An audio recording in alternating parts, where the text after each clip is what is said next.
За юу яцхан энэ удаад би Clara Feed New York Sour коктейлийг Milk Wash хэмээх арга ашиглан хийж үзүүлье.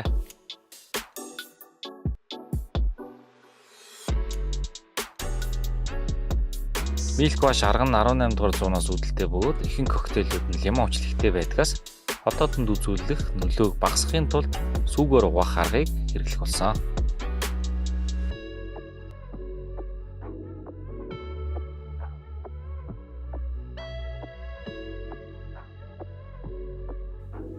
Ингээд амтны харьцааг тааруулсан коктейлийг 2-3 удаа шүүж тунгалаг болгосноор ийхүү коктейл бэлэн болно.